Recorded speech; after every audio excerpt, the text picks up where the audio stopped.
Kita menyesuaikan, mencocokkan diri dengan lingkungan kita. Nah, social learning ini sebab paling kuat yang mencetak cara berpikir kita, termasuk yang berhubungan dengan prasangka-prasangka. Yang kita anggap buruk, kita anggap jelek, kita anggap merusak, kita anggap ngaco, kita anggap itu sebagian besar ditanamkan dari masyarakat sekeliling kita. Hanya sedikit orang yang mampu mengungkapkan pendapat dengan mantap yang berbeda dengan prasangka lingkungan sosialnya. Kebanyakan orang tidak mampu membentuk pandangan seperti itu.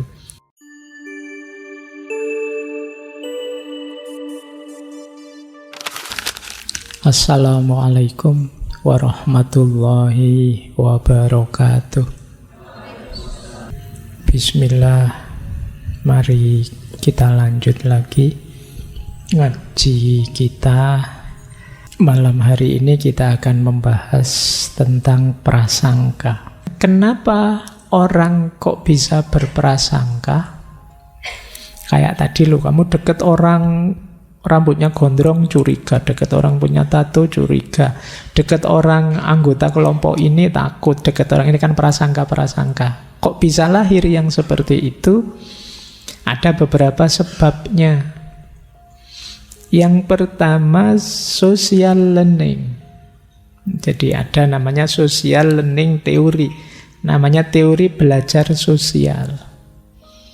Biasanya kita itu tidak suka kepada orang yang seperti apa atau suka pada orang yang seperti apa, itu ditanamkan oleh kondisi sosial di sekeliling kita.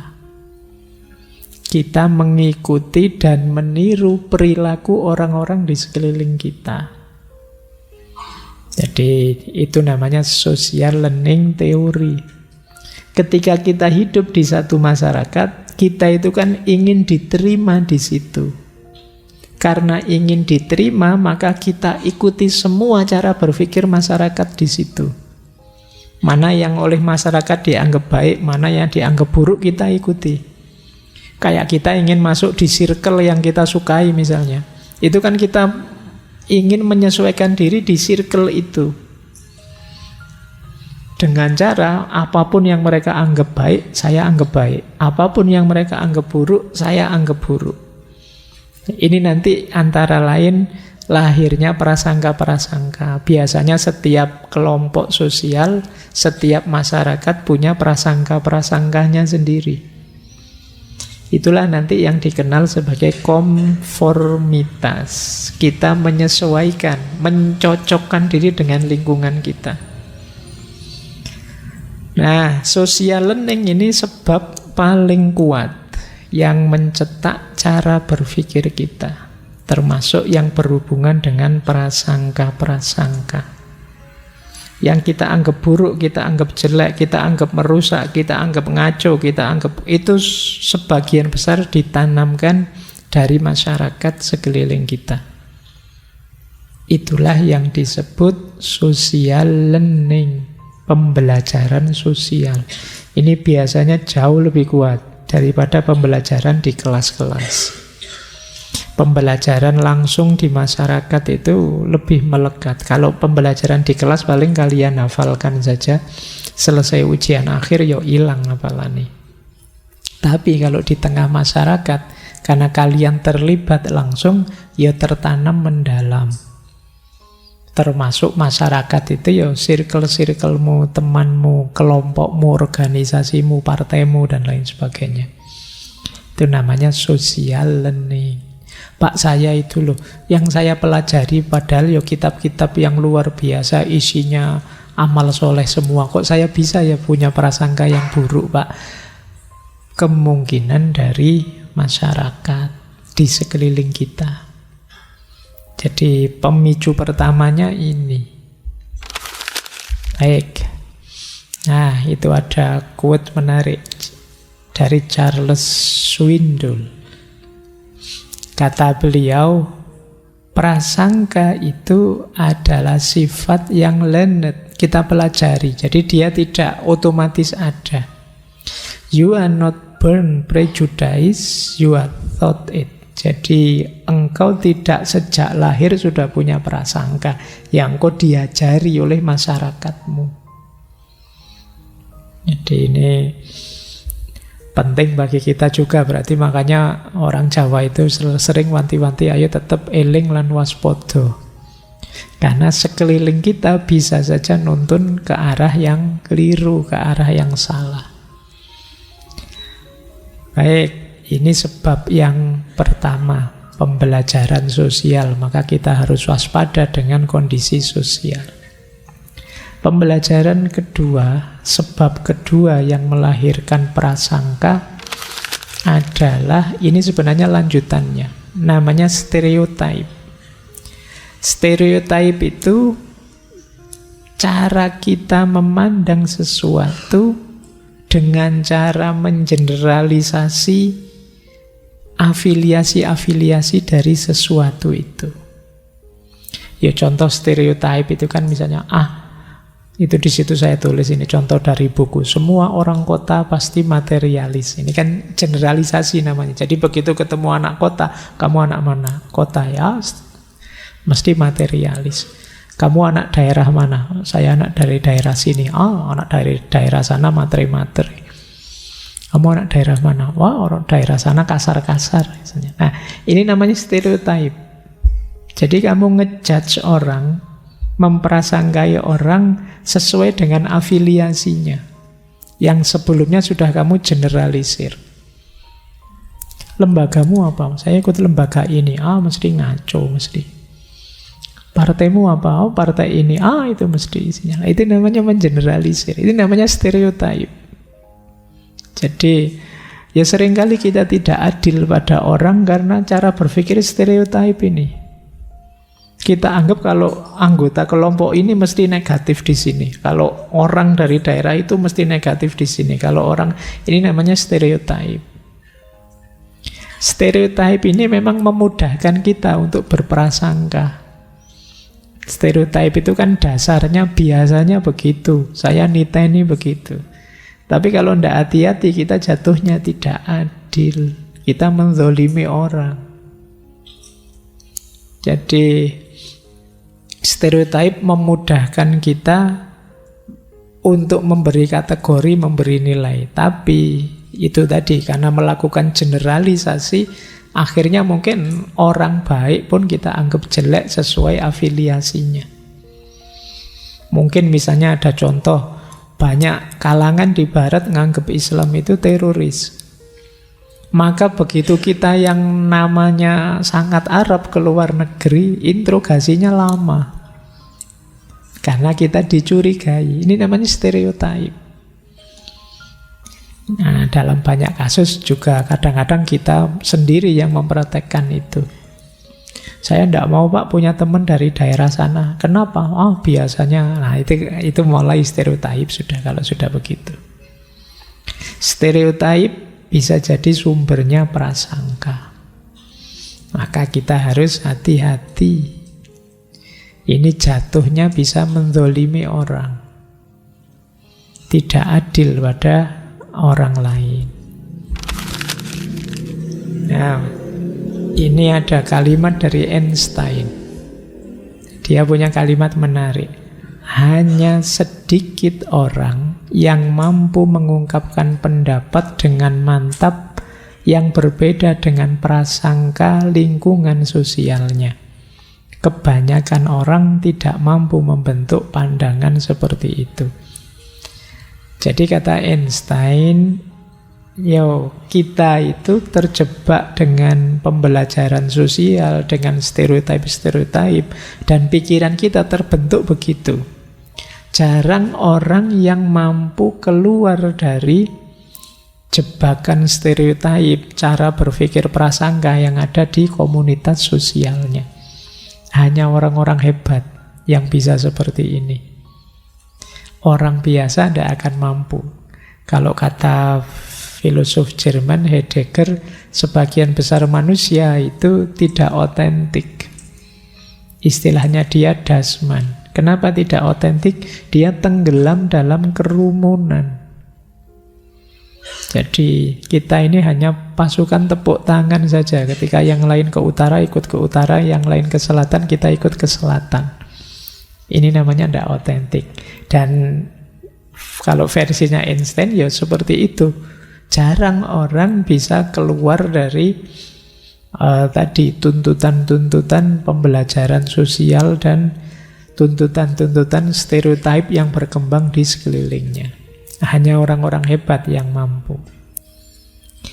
Nah, kalian semoga yang mengikuti ngaji ini termasuk yang hebat. Ya wis. Ini bukan kampanye ya, meskipun ada aminnya. Saya khawatir saja tiba-tiba kok semua amin. Ini doa ya. Sekarang serba salah, serba repot ya. Baik, saya 4 hari yang lalu itu ada satu forum kajian.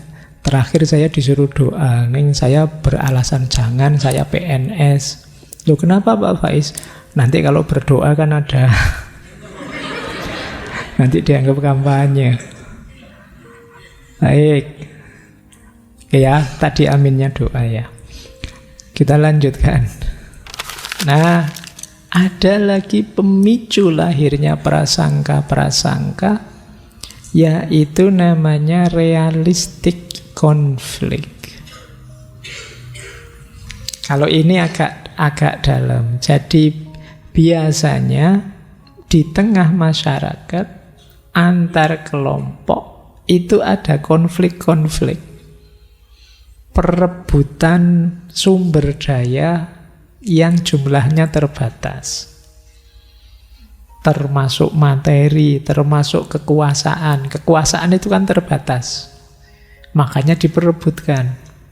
Status sosial ini juga diperebutkan. Siapa yang lebih unggul, siapa yang mayoritas, siapa yang minoritas. Ini di masyarakat pasti ada ini. Ini yang disebut realistic conflict. Persaingan, entah diam-diam, entah terang-terangan. Permusuhan antar kelompok. Permusuhan inilah nanti yang rentan melahirkan prasangka-prasangka. Itu yang disebut realistic conflict theory. Orang itu kalau musuhan kadang-kadang kalap, bikin-bikin cerita palsu, perspektifnya negatif terus. Pokoknya musuhku harus ketahuan jeleknya. Tadi ada tajasus tadi, mencari-cari jeleknya. Apalagi sekarang orang menyebutnya era post-truth, ketika kebenaran itu tidak sekedar mana fakta, mana logis, tidak logis, tapi mana kepentingan kita, mana yang keinginan kita, itu yang kita nomor satukan. Jadi pemicu yang ketiga, realistic conflict theory. Konflik konkret di tengah masyarakat yang di situ bisa melahirkan prasangka-prasangka. Untuk musuh kita, sebanyak mungkin kita buat prasangka. Ini pemicu yang ketiga. Pemicu yang keempat, lahirnya prasangka. Berpikir kategoris. Berpikir kategoris itu, kita itu biasanya untuk memudahkan berpikir selalu membuat kategori-kategori. Ya ini orang baik, ini orang tidak baik. Ini mahasiswa rajin, kalau itu mahasiswa tidak rajin. Kita selalu begitu, melihat apapun itu kita kategorikan. Ini teman saya ini kalem, kalau ini agak brutal ini. Kalau ini, kita kan mengkategori-kategori teman kita sendiri. Dan itu kalau kata Alport tadi itu wajar. Nah, kategori-kategori ini yang nanti justru sering jadi sumbernya prasangka. Jadi, karena di kepala kita sudah banyak kategori, melihat apa saja kita gunakan kategori ini. Oh, itu mahasiswa yang kutu buku, kalau ini mahasiswa organisasi, aktivis. Ini kita kategori. Dan kita paksakan kategori itu ketika melihat seseorang, atau tadi misalnya mahasiswa, yo kita maksa mahasiswa ini kalau tidak kutu buku yo aktivis, dua itu. Jadi sulit ada mahasiswa sekaligus aktivis sekaligus kutu buku, itu mungkin tidak masuk standar. Kita punyanya standar itu dua. Nah ini yang sering. Atau kita pakai kategori, dulu ada antropolog itu yang meneliti Islam di Jawa itu ada kelompok santri, priayi, ada abangan misalnya. Nah ini kan kita selalu memaksakan kategori ini jatuhnya bisa prasangka. Kalau kalian yang ngaji filsafat ini masuk santri apa abangan? Apa priayi? Itu kan ya nggak gampang-gampang, nggak mudah-mudah kita masuk ke kategori-kategori yang kita bikin. Tapi biasanya ya sesuai standar yang kita miliki, siapapun masuk, kita masukkan di kategori kita. Itulah kemudian yang memicu lahirnya prasangka-prasangka. Jadi otak kita itu kan bekerja terus melihat apa saja di kategori. Masjid ini ya kategorinya bukan masjid yang apa, tapi masjid yang apa. Karena kita selalu begitu. Nonton sandal temenmu, wah ini sandal mewah tapi KW. KW pun ini KW yang berapa. Itu kita selalu bikin kategori-kategori. Inilah nanti yang melahirkan prasangka. Kaya, miskin, lurus, sesat. Kemudian kita itu. Baik, berpikir kategoris jadi sumbernya prasangka. Ada lagi sumbernya prasangka, yaitu self-serving bias. Jadi self-serving bias itu berpikir kategoris tadi, tapi melihat dirinya sendiri serba baik, melihat orang lain buruk. Ini namanya self-serving bias. Jadi kalau sukses itu karena aku, tapi kalau gagal yang lain. Nah ini namanya self-serving bias. Alhamdulillah lulus, iyalah kan saya belajar serius, mati-matian. Belajarnya sama, peristiwanya sama, tapi kok gagal, itu mesti, yo kalian sih ganggu terus, kalian sih nyari kambing hitam kemana-mana kalau gagal. Ini self-serving bias. Akhirnya jatuhnya aku selalu baik, kalian yang di luar aku yang jelek. Kita pasti baik, mereka yang jelek. Self-serving bias inilah nanti yang melahirkan prasangka-prasangka. Nah, jadi teman-teman mulai waspada ya sekarang, biar tidak terlalu banyak prasangka. Ayo kita kritisi pembelajaran sosial. Ayo kita cek stereotip yang ada di pikiran kita. Mari kita evaluasi lagi apa pas kategori-kategori yang kita bikin. Kita cek lagi, jangan-jangan kita di self-serving bias ini. Kalau gagal, yang dicari kambing hitam. Kalau sukses, sombongnya luar biasa. Ini masalah sudah kalau di sini. Baik, kita lanjutkan lagi. Nah, ini namanya skala prasangka, scale of prejudice dari Gordon Allport tadi. Berprasangka itu ketika melahirkan tindakan, tadi kan tidak sekedar belief dan pandangan, tapi juga ada actionnya. Inilah level actionnya orang yang berprasangka negatif. Dari yang paling rendah sampai yang paling ngeri, paling luar biasa. Yang paling rendah jenisnya prasangka itu adalah namanya antilokusi. Antilokusi itu masih hanya dengan mulut. Kita melecehkan dengan mulut, mencaci maki, menggunakan bahasa yang menghina, atau pakai panggilan-panggilan negatif. Kalau bahasa Al-Quran dengan lakop-lakop yang negatif. Nah, ini manifestasi dari prasangka yang negatif. Jadi namanya antilokusi. Semoga kita tidak di sini ya, karena kadang-kadang kita itu lupa. Kalau sedang marah, kalau sedang memang berprasangka, itu kita pakai kalimat-kalimat negatif. Bahasa-bahasa yang menghina, merendahkan. Ini namanya antilokusi. Misuh-misuh, maki-maki, ngasih gelar temenan, dasar kamu binatang ini, kamu juga binatang itu. Akhirnya isinya saling membinatangkan. Jadi ini level paling rendah tapi sebenarnya. Tapi ya sudah sangat negatif. Kalian kan juga sering tidak kuat meskipun diprasangkai di level antilokusi. Biasanya dari antilokusi ada level lanjutannya, yaitu apa? Avoidance.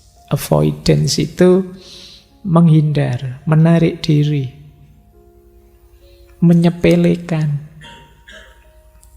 Yang kita prasangkai buruk, kita anggap tidak ada.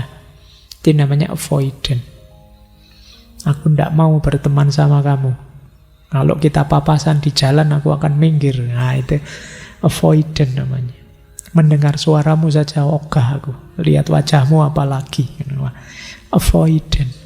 Khawatir ketularan aku. Nah, ini avoidant. Jadi kalau yang antilokusi masih mending. Masih ada kontaknya, meskipun kontak secara negatif. Kalau naik level di avoidant ini, kita sama sekali tidak mau bersentuhan sudah. Awas kamu deket-deket, awas lewat depan rumahku, awas mampir kos-kosanku. Pokoknya tidak mau kamu bersentuhan. Yang ketiga, ini sudah mulai, yang ketiga ini mulai zalim kita, diskriminasi. Kita mulai melanggar, merampas, mengambil apa yang jadi haknya. Namanya diskriminasi. Mungkin hak ekonomi, mungkin hak berbicara, mungkin hak ini, hak itu kita ambil. Kita mulai diskriminatif. Jadi ini juga levelnya prasangka. Ini mulai menyusahkan orang sudah. Kalau yang nomor 3 ini mulai agresif. Ada lagi yang lebih agresif lagi. Kalau diskriminatif mungkin agak diam-diam. Ada lagi yang langsung serangan fisik. Ya serangan fisik itu tidak harus tawuran, jotos-jotosan. Bisa saja ngerusak propertinya. Nanti ban motornya kamu kempesin. Nanti tembok kos-kosannya kamu coret-coret. Padahal kamu musuhannya kan sama anak kos, bukan sama bapak kos. Itu kan rumahnya pak kosnya dicoret-coret misalnya. Nah ini sudah mulai serangan fisik. Jadi mulai sudah pertarungan terbuka. Sampai puncaknya ini ngeri, genosida. Genosida itu ya mending kamu habis saja. Gimana caranya kamu hilang? Genosida sudah namanya. Saking bencinya, sudah memuncak. Inilah skala kebencian, skala prasangka. Yo, tugas kita, kalau kita sadar, saya sedang berprasangka, ternyata mungkin kita sudah mulai maki-maki, sudah mulai menyerang secara verbal. Ayo kita latihan ngerem. Jangan sampai lebih tinggi levelnya, nanti lebih tinggi lagi. Skala konfliknya lebih tinggi lagi, terjadi diskriminasi. Lebih tinggi lagi, terjadi serangan fisik. Lebih tinggi lagi, saling memusnahkan. Semoga tidak nyampe ke sana. Jadi ayo introspeksi ya kalau teman-teman merasa, aku kok sebenci itu ya dengan orang itu. Aku kok setidak suka itu ya dengan orang itu. Dengan kelompok itu. Nah kalau sudah mulai indikasi gitu, ayo direm sebentar, ayo introspeksi, melihat ke dalam sebentar. Kuatirnya urusan-urusan kecil kita yang membuat kita benci padanya melahirkan masalah baru yang lebih besar. yang di luar kemampuan kita untuk menanggungnya. Semula sih ini sebenarnya urusan kecil saja di antara kita berdua. Tapi tambah lama tambah meluas, tambah lama tambah besar. Itu bisa saja begitu. Itu kemarin hanya ejek-ejekan pakai mulut sih. Akhirnya tawuran jotos-jotosan. Akhirnya sama-sama di penjara, selesai. Maka penting, ayo ya. Ya saya tahu teman-teman semuanya juga ada yang disukai, ada yang tidak disukai. Kalau yang disukai oke saja, tinggal kita ngontrol diri tidak berlebihan. Kalau yang tidak disukai, ayo kita awasi benar kelakuan kita. Karena kadang-kadang kalau kita tidak suka itu mudah terpancing. Mungkin lewat mulut kita, ya mulut hari ini tuh ya bisa dalam bentuk tulisan, postingan-postingan di medsos. Mungkin kita nyari tadi jejak digital, mungkin kita bikin hoax dan lain sebagainya. Sana juga begitu, tidak terima melakukan hal yang sama. Kalau sama-sama tidak bisa ngerem, maka puncaknya adalah upaya untuk saling menghapuskan. Semoga kita tidak sampai di sana ya. Lanjut, saya terlalu banyak semoga kamu jadi bingung. Baik, ya dalam hati saja kalau ragu-ragu. Coba kita cek, kita ini orang yang mudah berprasangka atau tidak? Yang pertama, ayo introspeksi, kita ini suka ndak menghakimi buruknya orang lain? Memvonis, menghakimi, menuduh. Kalau kita punya kebiasaan begitu, kemungkinan kita akan mudah berprasangka. Jadi ini ciri pertama sudah. Saya tidak tahu, ternyata orang tipe hakim itu banyak meskipun tidak dibayar. Ya, kalau hakim beneran enak, menghakimi dibayar. Kita sering menghakimi meskipun tidak dibayar. Jadi apa-apa kita vonis, sesat kamu, itu kita sering begitu, rusak kamu, jadi menghakimi dari sisi keburukannya ya. Kemungkinan kita termasuk yang mudah berprasangka. Yang kedua, kalau sudah menghakimi, gengsinya muncul, terus tidak mau meskipun melihat fakta. Melihat fakta nyata konkret, dia tidak mau ngakui, itu pura-pura saja, itu pencitraan saja, itu acting saja, itu sudah selesai, menyangkal. Jadi dikasih argumen apa saja tidak masuk. Satu-satunya yang dia pegangi ya klaimnya tadi, vonisnya tadi. Kalau kita punya tipe yang seperti ini, ayo kita perbaiki diri kita.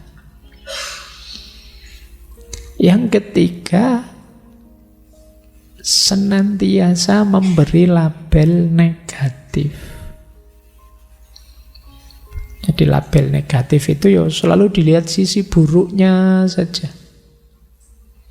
Ada banyak yang baik di ruangan ini, tapi yang dicari yang buruk. Nah, itu kemungkinan kita tipe orang yang mudah berprasangka.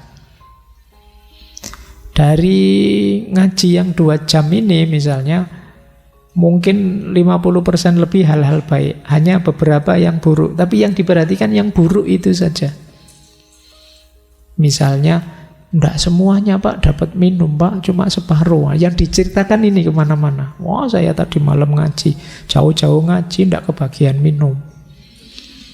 Enak yang duduk di luar bisa nambah bolak-balik misalnya. Yang dilihat itunya dong. Padahal ada banyak hal baik yang lain, kamu fokus ke situnya. Nah, kemungkinan kamu tipe orang yang mudah berprasangka.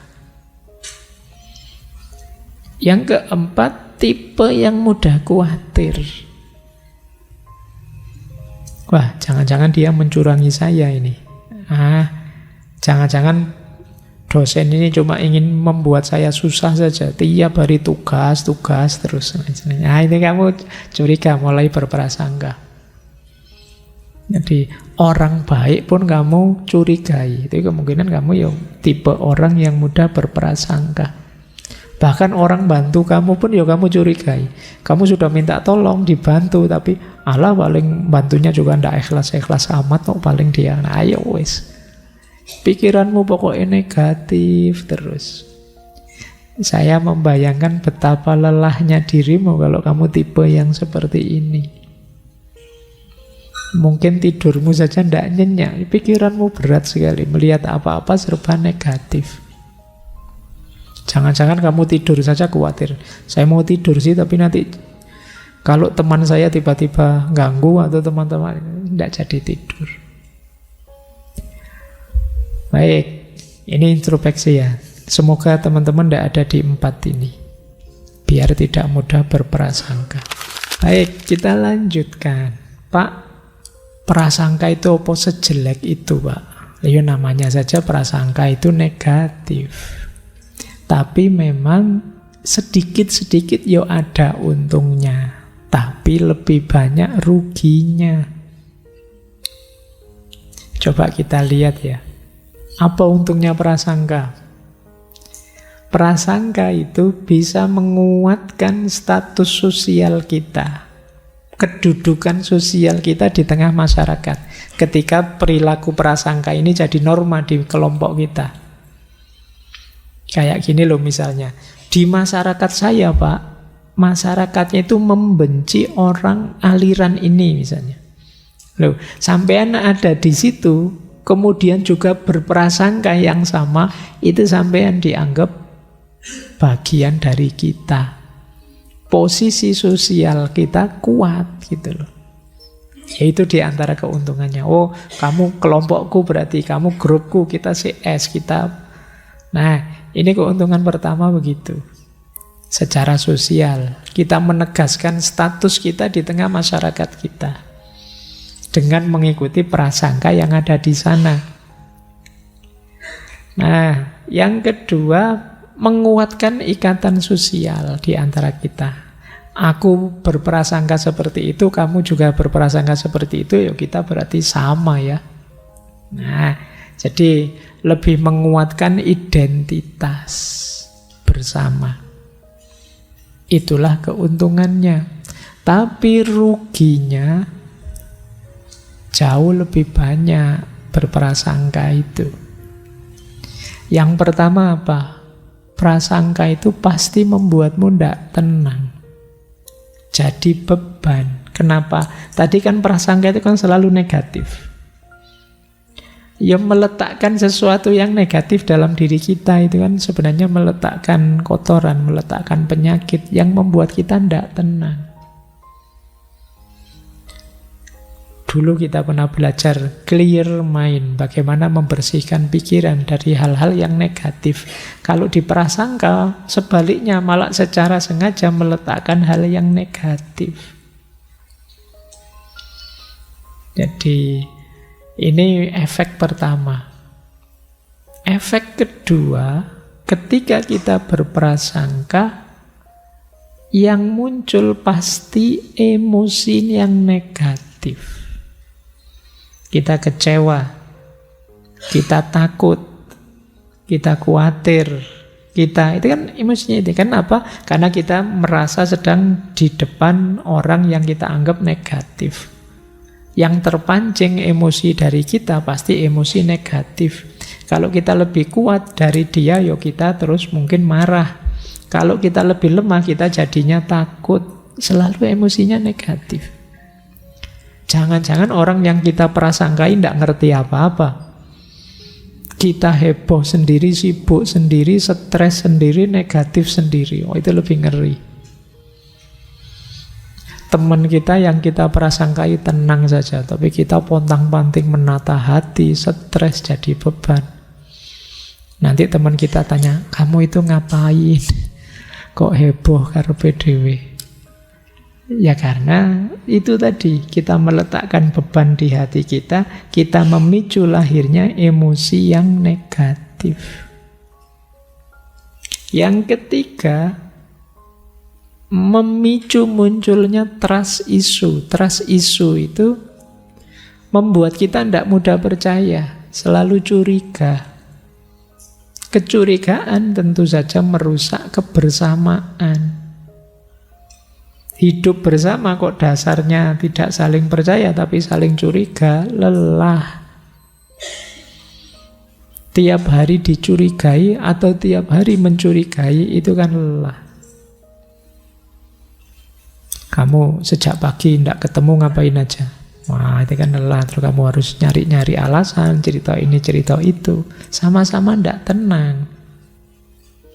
Hidup bersama yang sama-sama tidak tenang, sama-sama curiga, sama-sama tidak percaya, akan melelahkan. Boleh ditanya orang yang seperti itu.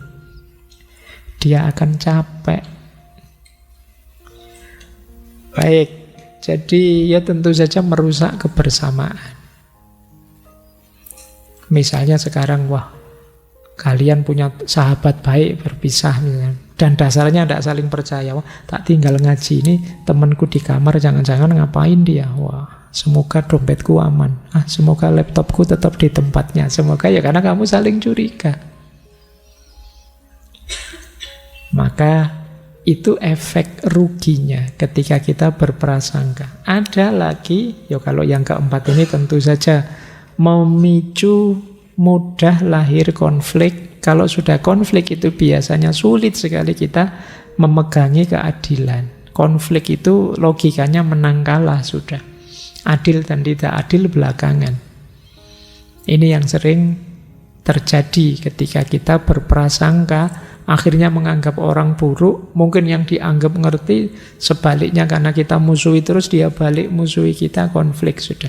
Kalau sudah konflik, ya siapa menang siapa kalah, cuma itu logikanya. Keadilan mungkin tidak terlalu diutamakan ketika konflik lahir. Terus efek prasangka lagi. Kalau yang kita prasangka itu orang-orang sekeliling kita, ya akhirnya lahir situasi, lahir circle, lahir lingkungan yang negatif. Lingkungan kita adalah lingkungan orang yang saling curiga, orang yang saling berprasangka, orang yang tidak saling percaya. Ini kan lingkungan yang negatif. Apa enaknya hidup di lingkungan semacam ini? Nah, jadi itu efek negatifnya. Yang terakhir sebenarnya masih banyak. Ini saya batasi berapa ini ya. Ini keterbatasannya PowerPoint. Tidak bisa banyak-banyak, tapi paling tidak kalian sadar ada efek negatif banyak. Kalian jadi terbatasi dan membatasi saat ingin mengembangkan diri. Karena di persepsi negatif kalian jadi terbatasi, baik yang mempersepsi maupun yang dipersepsi. Tidak bebas. Kita diawasi terus karena dicurigai, kita juga capek ngawasi terus, khawatir yang kita curigai membalas. Akhirnya energi kita habis untuk saling berprasangka. Waktu untuk mengembangkan diri jadi sangat terbatas. Jadi kalau ada yang tanya, Pak, tapi prasangka dikit-dikit kan ada untungnya. Ya, ada untungnya, tapi banyak ruginya. Tapi kan menguatkan ikatan sosial, Pak. Ada banyak jalan untuk menguatkan ikatan sosial. Selain berprasangka, masih ada banyak sekali jalan yang membuat kita bisa kompak.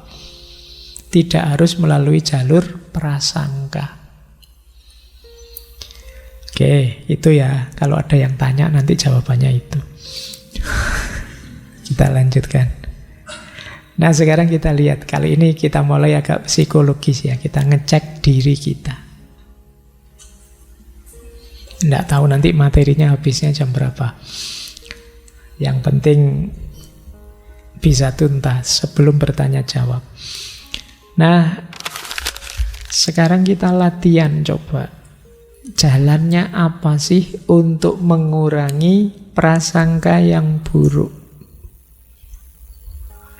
Ini latihan ya untuk kita. Ada banyak jalan. Yang pertama tentu saja pendidikan. Jadi pendidikan penting. Kayak tadi kok ada orang sudah lihat faktanya kok masih nggak mau nerima. Ini sudah sangat masuk akal loh, tapi dia masih kukuh dengan prasangkanya. Oh, mungkin jangan-jangan level pendidikannya. Maka pendidikan penting. Yang kedua, self-esteem. Kebanggaan diri, harga diri. Penting untuk membuat orang tidak mudah berprasangka. Orang berprasangka itu kan sebenarnya diam-diam dia juga kurang mantap, kurang yakin dengan dirinya. Dia mencari validasi, mencari penegasan benar dan baiknya dirinya dengan cara menegaskan buruknya yang lain. Kalau kita mantap dengan diri kita, kokoh dengan kebaikan, kehormatan kita, kita sebenarnya tidak terlalu perlu untuk nuduh sini, nuduh sana. Saya yakin saya benar kok. Ya sudah. Ya monggo saja yang lain seperti apa. Saya yakin saya baik.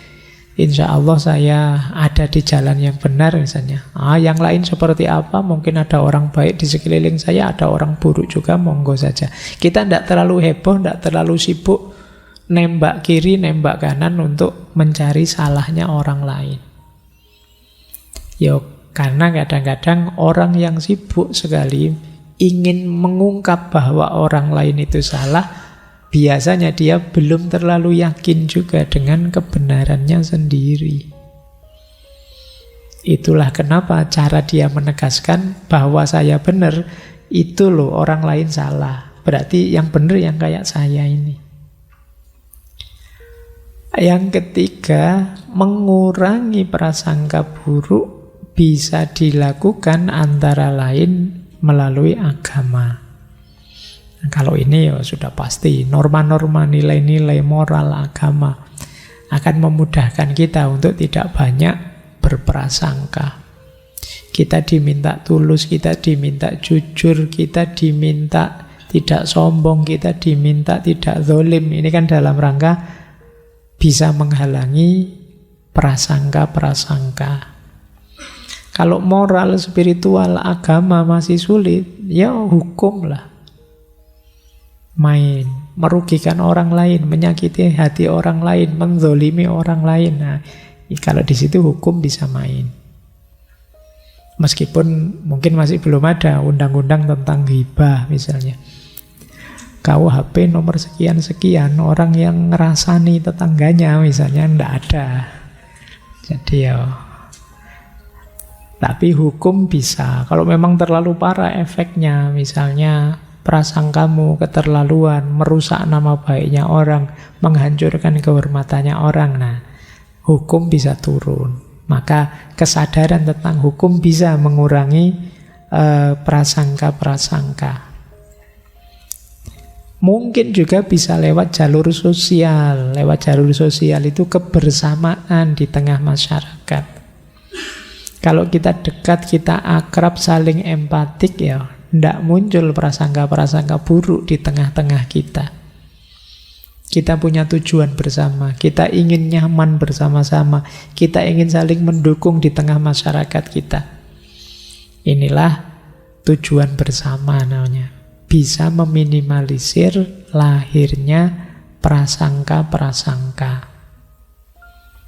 Dan tidak kalah pentingnya yang terakhir, mari kita putus siklus prasangka. Tuduhan-tuduhan tidak berdasar, anggapan-anggapan negatif. Mari kita putus, jangan diwariskan lagi, jangan diwariskan lagi. Siklusnya kita tutup, kita memulai kehidupan baru yang lebih positif, bersih dari prasangka-prasangka buruk. Diingat-ingat prasangka tadi definisinya anggapan negatif yang tanpa dasar. Nah, yang seperti ini yang harus kita hentikan.